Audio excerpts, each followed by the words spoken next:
Baik, Assalamualaikum warahmatullahi wabarakatuh. Perkenalkan, kami dari kelompok 3 ingin memberikan presentasi tentang tekanan hidrostatis. Pertama, sebelumnya, nama saya Muhammad Faristianto dengan NIM 2541132. Nama saya Devin Axelrov dengan NIM 251411007. Nama saya Zakriski Pratama dengan NIM 251411019. Nama saya Rofik Ramadan dengan NIM 251410096. Saya Muhammad Islami Herlaria Satya dengan NIM 251410061. Baiklah, pada praktikum kali ini, tujuan melakukan praktikum ialah memahami konsep dari tekanan hidrostatis itu sendiri, yaitu membuktikan hubungan antara tekanan, kedalaman, dan serta massa jenis dari sebuah fluida itu sendiri, dan menentukan titik di antara tangkap gaya tekan fluida, melatih kemampuan membaca dan menggunakan alat ukur hidrostatik, serta memahami aplikasi nyata dalam teknik sipil, perminyakan, dan kelautan. Pengertian fluida dan tekanan. Fluida ialah zat yang dapat mengalir, mau itu cair maupun gas, yang tidak memiliki bentuk tetap, serta fluida selalu akan menyesuaikan dengan bentuk wadahnya. Tekanan adalah besar gaya yang bekerja pada setiap satuan luas permukaan. Jadi, semakin besar gaya maka akan semakin kecil luas bidang, maka tekanannya akan semakin besar. Dan tekanan hidrostatis itu sendiri ialah tekanan yang ditimbulkan oleh fluida yang berada dalam keadaan diam akibat berat fluida itu sendiri. Biasanya tekanan hidrostatis terjadi di bawah permukaan air. Jadi semakin dalam sebuah fluida, maka tekanan hidrostatisnya akan semakin besar, yang akan menekan titik dari fluida itu sendiri. Ya, untuk rumus tekanan hidrostatis, di sini kita biasa menghitungnya dengan P atau tekanan itu sama dengan Rho kali G kali H. Dengan keterangannya, P itu tekanan, Rho yaitu massa jenis cairan dalam kilogram per meter kubik. Kemudian dikali dengan percepatan gravitasi dalam meter per second kuadrat. Dan yang terakhir dikali dengan H atau kedalaman cairan dalam meter. Kemudian ada sifat tekanan zat cair. Tekanan zat cair ini bertambah seiring dengan bertambahnya kedalaman. Semakin dalam suatu titik benda tersebut berada, semakin besar juga tekanan yang dialami oleh benda tersebut. Besarnya tekanan zat cair ini akan dipengaruhi oleh 3 hal, yaitu kedalaman, massa jenis cairan, dan juga percepatan gravitasi. Untuk prosedur percobaan praktikum yang kita lakukan ini menggunakan web simulasi, yaitu pertama, kita menekan tombol tambah air dan penggeser untuk mengubah ketinggian air. Yang kedua, ketuk tanda tambah di sebelah kiri untuk menambahkan beban.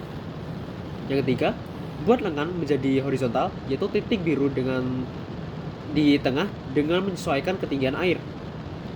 Kemudian yang keempat, setelah lengan berada di dalam posisi horizontal, tekan tombol simpan untuk menyimpan ketinggian air dan beratnya. Kemudian ubah bobotnya dengan menggunakan tanda plus ataupun minus. Sekali lagi, posisikan lengan secara horizontal dengan menyesuaikan ketinggian air.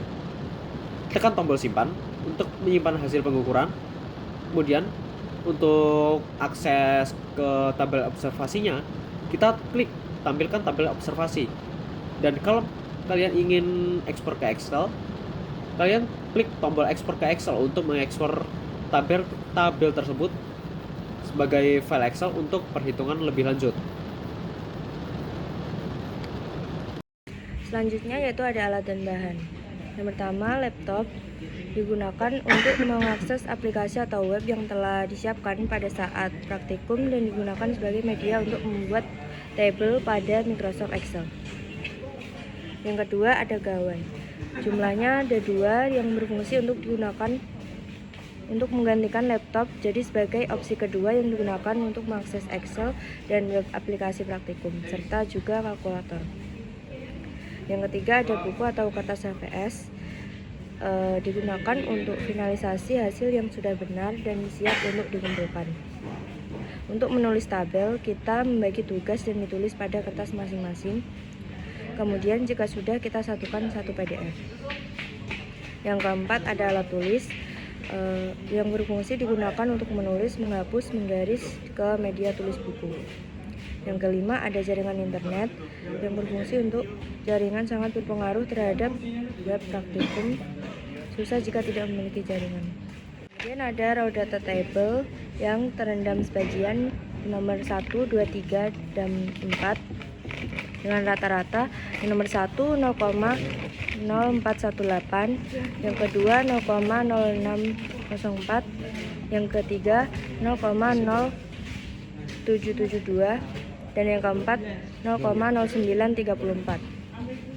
Untuk yang terendam sepenuhnya yaitu pada nomor 5, 6, 7, 8, 9, sampai 10 dengan rata-rata. Yang nomor 5 0,1072, yang nomor 6 0,119, yang ke-7 0,131, yang ke-8 0,1476, yang ke-9 0,1604, dan yang ke-10 yaitu 0,1728.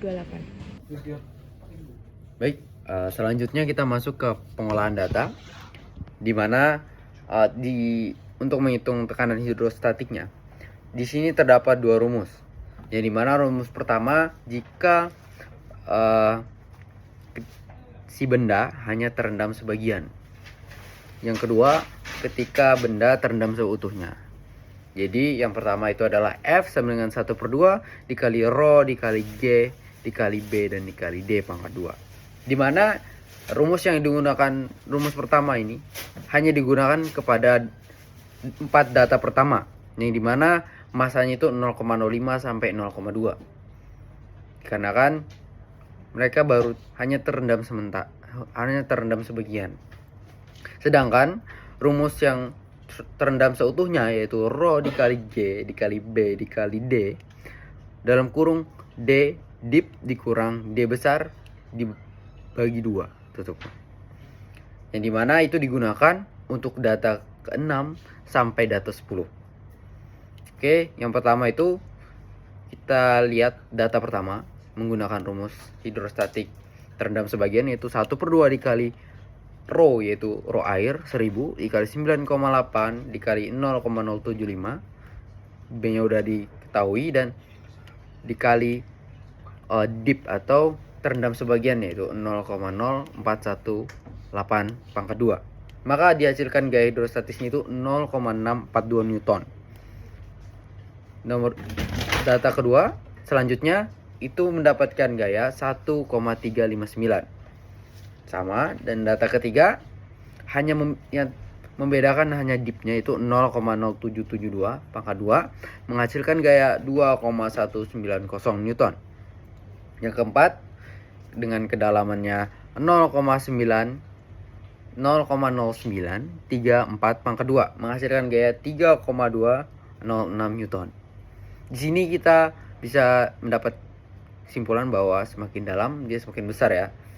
Selanjutnya kita melihat data ke-6 sampai 10 menggunakan rumus yang terendam seutuhnya, yaitu Rho 1000 dikali percepatan gravitasi 9,8 dikali B besarnya itu 0,075 dikali D besar atau ketetapannya itu 0,1 dalam kurung dipnya di sini. Dipnya itu 0,1072 dikurang D besar 0,1 dibagi 2 tutup kurung sama dengan mendapatkan hasil 4,204 Newton. Selanjutnya data ke-6 yang membedakan hanya dipnya yaitu 0,119 mendapatkan hasil 5,072 Newton. Selanjutnya data ke-7 dengan dip 0,131 mendapatkan hasil 5,954 hingga seterusnya sampai ke data 10 yaitu 9,022 Newton. Selanjutnya kita menghitung teoritis dip atau data teoritisnya, di mana kita di sini menggunakan rumus F sama dengan H dikurang D kecil atau dip biasa per 3. Di mana ini juga terdapat dua rumus, yaitu rumus yang terendam sebagian sama rumus yang terendam seutuhnya. Bisa kita lihat nomor satunya di sini, kita langsung masuk ke data 1 sampai 4-nya yang terendam sebagian tadi, yaitu 0,2 atau H besarnya udah ketetapan dikurang dipnya 0,0418 dibagi 3 tadi, mendapatkan hasil teoritisnya itu 0,186 meter. Selanjutnya dengan kedalaman data 2 0,0608 mendapatkan hasil 0,180 meter. Selanjutnya dengan data ketiga kedalamannya 0,0772 mendapatkan data teoritis 0,174. Dan data keempat dengan kedalaman 0,0934 mendapatkan hasil 0,169 meter. Di sini menunjukkan datanya semakin menurun ya, data hasilnya. Selanjutnya kita melihat menggunakan rumus yang terendam seutuhnya, yaitu F sama dengan D per 2 dibagi 12 ditambah D kecil dikurang D besar per 2 dalam kurung 2 per mereka dibagi semua, D kecil dip dikurang D besar dibagi 2 ditambah, sudah selesai, masuk ke sampingnya, ditambah H dikurang D, H besar dikurang D. Bisa kita lihat di sini. Oke, data kelima kita langsung analisis saja. Karena ini disubstitusiin oleh data-data berikutnya sama, masih dimasukin D besarnya 12, dip 5, kedalaman 5, maka mendapatkan hasil yaitu 0,165 meter. Selanjutnya dengan dip 0,119 mendapatkan hasil 0,162. Selanjutnya dengan dip 0,131 mendapatkan hasil 0,160 meter. Terakhir yaitu data ke-10 dengan dip 0,1728 mendapatkan hasil 0,157 yang membuktikan dia semakin turun ya. Oke, besarnya tadi dikali 0,1 buka kurung dikali D dipnya 0,1072 dikurang D besar bagi 2 tadi, mendapatkan data eksperimental yaitu 0,160 meter. Selanjutnya dengan berat 0,3 dan dip 0,119 mendapatkan data eksperimental yaitu 0,159. Nah, data ketujuh dengan berat 0,35 dengan massa 0,35 dan dipnya 0,131 mendapatkan data eksperimental 0,158 meter. Dengan 8 dengan bermassa 0,4 dan kedalaman 0,1476 mendapatkan data eksperimentalnya 0,150 meter. Yang 9 dengan berat 0,45 atau massa 0,45 dan dip kedalamannya 0,1604 mendapatkan data eksperimental yaitu 0,149.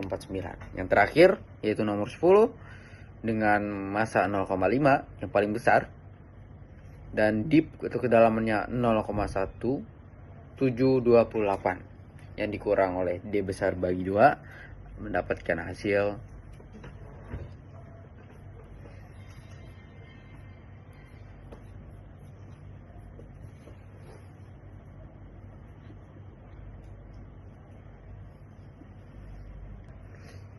yang terakhir adalah nomor 10 yaitu dengan massa yang terbesar 0,5 dikali 0,275 dengan dip 0,1728 dibagi D besar bagi 2 mendapatkan hasil 0 data eksperimental yaitu 0,149 meter. Oke, baik, selanjutnya kita akan masuk ke hasil dan pembahasannya. Jadi, hasil percobaan ini menunjukkan bahwa semakin besar massa atau kedalaman perendaman, maka gaya hidrostatik juga meningkat. Sesuai dengan teori tekanan hidrostatik, yaitu semakin dalam maka semakin berat juga tekanan yang didapat. Oleh karena itu, maka saat kedalaman bertambah menandakan distribusi tekanan makin merata. Selisih kecil antara hasil teori dan eksperimen terjadi karena kesalahan pembacaan, ketidakpastian fluida, dan keterbatasan alat. Secara umum, data mendukung teori bahwa gaya hidrostatik sebanding dengan kedalaman dan pergeseran pusat tekanan, sesuai prediksi dengan perbedaan yang kecil. Selanjutnya itu adalah kesimpulan.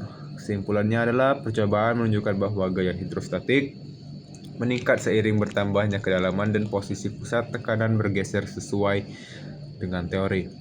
Perbedaan antara hasil eksperimen dan teori kecil dan disebabkan oleh keterbatasan alat serta kesalahan pembacaan. Secara keseluruhan, hasil mendukung konsep dasar tekanan hidrostatik untuk meningkatkan ketelitian percobaan. Perlu digunakan alat ukur yang lebih presisi, memastikan kondisi fluida stabil sebelum pengambilan data, serta melakukan pengukuran berulang untuk mengurangi kesalahan baca. Penataan alat juga sebaiknya dibuat lebih kokoh agar hasil lebih konsisten dan mendekati teori. Dan pada slide terakhir ini adalah contoh nyatanya pada tekanan hidrostatis. Yang kita ketahui pertama itu adalah seorang penyelam yang menyelam di dasar kolam atau di lautan. Nah, dimana semakin dalam kita menyelam, maka semakin besar pula tekanan yang dapat mengenai tubuh kita. Oke, yang selanjutnya itu adalah bendungan. Bendungan dibuat seperti mengerucut ke atas, yang dimana di bagian bawah bendungan lebih tebal betonnya daripada bendungan di bagian atas, dikarenakan bendungan menampung air, yang dimana air yang semakin dalam makin besar juga tekanannya, maka beton yang di paling bawah dibuat lebih tebal dikarenakan untuk menampung atau untuk menahan dorongan pada bendungan tersebut agar tekanan hidrostatis di wadah yang ditampung oleh bendungan tidak bocor keluar. Yang selanjutnya itu adalah kapal selam. Kapal selam kenapa tahan terhadap tekanan hidrostatis? Karena bentuknya yang dibuat khusus, yaitu seperti silinder atau tabung yang hampir menyerupai bola, karena bentuk itu bisa disebut sebagai melawan hukum hidrostatik karena dapat memantulkan tekanan hidrostatik tersebut agar kapal selam tersebut dapat bertahan pada tekanan yang dalam seperti ratusan atau bahkan bisa ribuan meter di bawah air. Jadi sekian dari kelompok kami tentang pembahasan dari tekanan hidrostatik. Apabila ada kesalahan mohon dimaafkan. Wabillahi taufik wal hidayah. Wassalamualaikum warahmatullahi wabarakatuh.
Kesimpulannya adalah percobaan menunjukkan bahwa gaya hidrostatik meningkat seiring bertambahnya kedalaman dan posisi pusat tekanan bergeser sesuai dengan teori. Perbedaan antara hasil eksperimen dan teori kecil dan disebabkan oleh keterbatasan alat serta kesalahan pembacaan. Secara keseluruhan, hasil mendukung konsep dasar tekanan hidrostatik untuk meningkatkan ketelitian percobaan. Perlu digunakan alat ukur yang lebih presisi, memastikan kondisi fluida stabil sebelum pengambilan data, serta melakukan pengukuran berulang untuk mengurangi kesalahan baca. Penataan alat juga sebaiknya dibuat lebih kokoh agar hasil lebih konsisten dan mendekati teori. Dan pada slide terakhir ini adalah contoh nyatanya pada tekanan hidrostatis. Yang kita ketahui pertama itu adalah seorang penyelam yang menyelam di dasar kolam atau di lautan. Yang dimana semakin dalam kita menyelam maka semakin besar pula tekanan yang dapat mengenai tubuh kita. Oke, yang selanjutnya itu adalah bendungan. Bendungan dibuat seperti mengerucut ke atas, yang dimana di bagian bawah bendungan lebih tebal betonnya daripada bendungan di bagian atas, dikarenakan bendungan menampung air, yang dimana air yang semakin dalam semakin besar juga tekanannya, maka beton yang di paling bawah dibuat lebih tebal dikarenakan untuk menampung atau untuk menahan dorongan pada bendungan tersebut agar tekanan hidrostatis di wadah yang ditampung oleh bendungan tidak bocor keluar. Yang selanjutnya itu adalah kapal selam. Kapal selam kenapa tahan terhadap tekanan hidrostatis? Karena bentuknya yang dibuat khusus, yaitu seperti silinder atau tabung yang hampir menyerupai bola, karena bentuk itu bisa disebut sebagai melawan hukum hidrostatik karena dapat memantulkan tekanan hidrostatik tersebut agar kapal selam tersebut dapat bertahan pada tekanan yang dalam seperti ratusan atau bahkan bisa ribuan meter di bawah air. Jadi sekian dari kelompok kami tentang pembahasan dari tekanan hidrostatik. Apabila ada kesalahan mohon dimaafkan. Wabillahi taufik wal hidayah. Wassalamualaikum warahmatullahi wabarakatuh.